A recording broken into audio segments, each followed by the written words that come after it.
आज का लेसन है त्रिकोणमिति। त्रिकोणमिति को इंग्लिश में त्रिगोणमिति कहते हैं। त्रिकोणमिति का अर्थ होता है, त्रिकोणमिति शब्द संस्कृत के तीन शब्दों से मिलकर बना है। वो है त्रि माने तीन, कोण माने कोण, मिति माने माप। त्रिकोणमिति का मतलब हुआ तीन कोणों के माप को त्रिकोणमिति कहते हैं। इसका शाब्दिक अर्थ है त्रिभुज और उनके कोणों का माप होता है।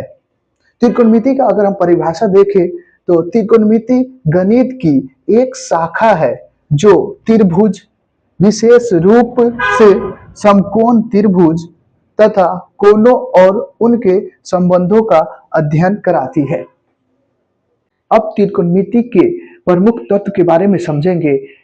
प्रमुख तत्व समकोण त्रिभुज और उनकी भुजाएं होती है। एक समकोण त्रिभुज में एक कोण 90 डिग्री का होता है। इसकी तीन भुजाएं होती है, आधार, लंब और कर्ण। आधार को इंग्लिश में हम लोग बेस बोलते हैं, लंब को परपेंडिकुलर, कर्ण को हाइपोटेनस। ये तीनों को हम एक त्रिभुज में समझेंगे। ये आपको त्रिभुज दिख रहा है ना, इसमें इस कोण को 90 डिग्री बोला जाता है और यहां से यहां तक के भुजाएं को कर्ण बोलते हैं और यहां से यहां तक की भुजा को लंब बोलते हैं, जिसका इंग्लिश नेम होता है परपेंडिकुलर। और यहां से लेकर और यहां तक की भुजाएं को आधार बोलते हैं, जिसका इंग्लिश नेम होता है बेस। अब त्रिकोणमितीय अनुपात क्या है उसके बारे में समझेंगे।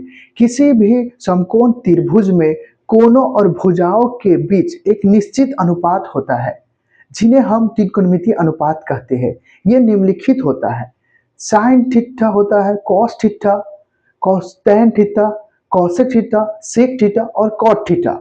सभी का सूत्र होता है साइन थीटा का लंब बटा कर्ण, कॉस थीटा का आधार बटा कर्ण, टेन थीटा का लंब बटा आधार, कोसेक थीटा का कर्ण बटा लंब, सेक थीटा का कर्ण बटा आधार, कॉट थीटा का आधार बटा लंब। ये सब का भी इंग्लिश नेम होता है। जैसे साइन थीटा लंब का P बटे H,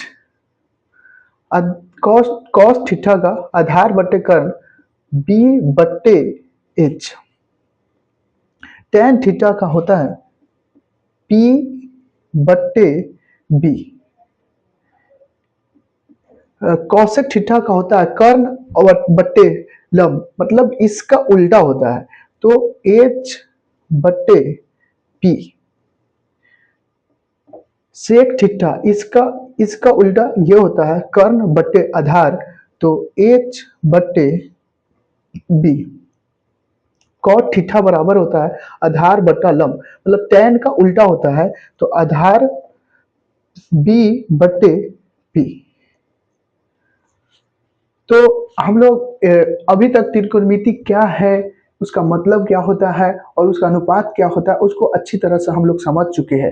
अब हम अपने एक्सरसाइज को शुरू करेंगे अगले वीडियो में।